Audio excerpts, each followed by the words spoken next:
आप सभी को मेरा नमस्कार। तो दोस्तों, आज मैं आपके लिए इस वीडियो में दशा माता के व्रत की तीसरी कहानी लेकर आई हूँ। तो प्रेम से मिलकर बोलिए दशा माता जी की जय हो। दोस्तों, एक समय की बात है। एक गांव में एक साहूकार का बड़ा परिवार था। 5 बेटे, 5 बहू, एक लड़की। लड़की का विवाह हो चुका था किंतु विदाई नहीं हुई थी। इस कारण लड़की अपने माता पिता के घर में ही रहती थी। एक दिन साहूकारनी दशा माता के डोरे लेने लगी। उसकी बहुओं ने भी डोरे लिए। उन्होंने सास से पूछा, क्या ननद जी का भी डोरा लिया जाए? सास ने कहा, अवश्य। तब वे बोली कि उनके व्रत के पहले ही विदाई हो गई। तब सास ने कहा कि मैं पूजा का सब सामान साथ में दे दूंगी, वह अपने घर जाकर पूजा कर लेगी। लड़की ने दशा माता का डोरा ले लिया, परंतु पूजन के पहले ही उसके ससुराल से उसके पति लेने आ गए। माता ने विधि पूर्वक लड़की की विदाई की, पूजा का सब सामान रख दिया। जब वह अपने घर पहुंची तो पास पड़ोस की स्त्रियां नई बहू को देखने आई। सब लोग उसकी प्रशंसा करने लगी। किसी की नजर डोरे पर पड़ी तो वह बोली, बहू की माँ बड़ी टोटका पसंद स्त्री है। इतना जेवर देते हुए भी 2 तागे सूत उसके गले में क्यों पहना दिया? सास, ननद, देवरानी, जेठानी, घर की सभी स्त्रियां बैठी थी तो उसी डोरे की सभी ने निंदा की। बहू का भी जी उब गया। तब उसने डोरे को तोड़कर जलती हुई भट्टी में डाल दिया। डोरे में आग लगते ही उनके सारे घर में आग लग गई। सब अपने अपने प्राण लेकर भागे। उस जलते हुए घर में वही स्त्री पुरुष दोनों रह गए। दोनों जने भी गांव छोड़कर चले गए। आगे स्त्री, पीछे उसका पति। दोनों चलते चलते उस गांव में पहुंचे जहां की वह लड़की थी। उसने पति से कहा, जब तक कोई जीविका नहीं है तब तक तुम भाड़ झोंक कर पेट भरो, मैं भी मजदूरी करती हूँ। पति भाड़ झोंकने लगा और स्त्री एक कुएं पर जा बैठी। उस कुएं पर सारे गांव की स्त्रियां पानी भरने आती। उस लड़की की भाऊजी भी आई। उसे वहां बेहाल बेटी देखकर बोली, बहन, तुम किसी भले घर की मालूम होती हो, कैसे बैठी हो? किसी के यहाँ काम करोगी?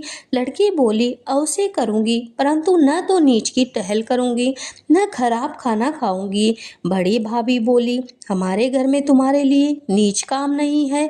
जब से हमारी ननद ससुराल चली गई तब से हमारे बच्चे हैरान हैं, तुम ही उन्हें खिलाती रहना। उसके राजी होने पर स्त्री उसे अपने घर ले आई और सास से बोली, माताजी, कुएं पर एक दुखियन लड़की बैठी है, वह हमारे तुम्हारे पोतों को खिलाने पर राजी है, आज्ञा हो तो उसे रख लूं। सास ने कहा, खुशी से रख लो। वह दूसरी बार पानी भरने गई तो उसी दुखिनी को अपने घर ले आई। वह अपनी भाभीयों के बच्चे खिलाती और खाना बनाकर खाकर निर्वाह करती। फिर से दशा माता के डोरे लेने का समय आ गया। सास ने कहा, जब वह घर में रहती है तो उसे भी डोरा लेना चाहिए। तब बहू ने कहा, ननद जी का डोरा भी लिया था, आखिर पूजा नहीं हो पाई और उनकी विदाई हो गई। अब दुखिनी को डोरा क्यों दिलवाती हो? यदि पूजा होने से पहले यह भी चली गई तब क्या होगा? सास बोली, क्या हानि है, यह जहाँ भी रहेगी पूजा कर लेगी। तब दुखिनी ने भी डोरा ले लिया। 9 दिन तक कहानी कथा होती रही। व्रत पूजन यथाविधि हुआ। 10वें दिन साहूकार की 5 बहुओं और उसकी सास ने सिर से स्नान किया। घर में गोबर से चौका लगाया गया। चौका पूरा और पूजा की तैयारी होने लगी। तब दुखनी बोली, भाभी, मुझे फटा पुराना कपड़ा मिल जाए तो मैं भी स्नान कर रहा हूँ। तब बहू ने सास से पूछा कि हमारे पास ननद जी की साड़ी रखी है, कहो तो इसे दे दूं। सास ने कहा, दे दो। दुखिनी अपनी पूरी पुरानी साड़ी लेकर स्नान करने गई। उसने सिर से स्नान कर कर साड़ी पहनी और गीले बाल बिखराए हुए घर आई। यहाँ पूजा आरंभ हो गई थी। वह जो ही पूजा में आकर बैठी, एक भावज ने कहा, साक्षात ननद की उनहार है। इस पर सास ने नाराज होकर कहा, चुप रहो, मुझे कथा कह लेने दो, तुम्हारी बातों में मैं कथा भूल जाऊंगी। बहू चुप हो गई। फिर दुखिनी समेत घर की सभी स्त्रियों ने पालना किया। फिर सबने एक दूसरे के सिर गूंथने लगी। एक ने दुखिनी से कहा, आ, मैं तेरा सिर गूंथ देती हूँ। सिर गूंथते हुए वह बोली कि जैसी गोद आप इसके सिर में है, वैसे ही गुद हमारे ननद जी के सिर में भी है। इस पर साहूकारनी बोली, मेरी लड़की तो अपने ससुराल में सुख दे रही हो, उसकी तुम कहाँ इस दुखिनी से तुलना कर रही हो। सास ने बहू को डांट दिया, परंतु उसकी बात उसके मन में लग गई। उसने दुखिनी से कहा, आज रात तुम मेरे पास सोना।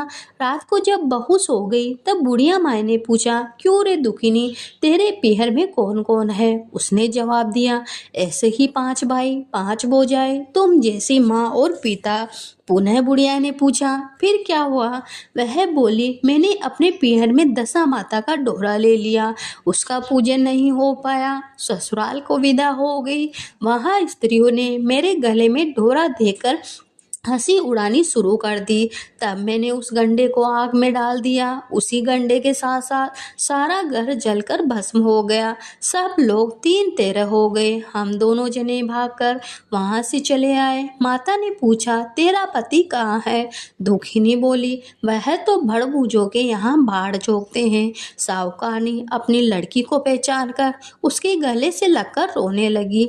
उसके रोने का सब सुनकर 5 लड़के उसके पास आए। तब बुढ़िया माई ने कहा, यह दुखिनी और कोई नहीं, तुम्हारी सगी बहन है। तुम्हारा बहनोई बड़बूजों के यहाँ पहाड़ जोगता है।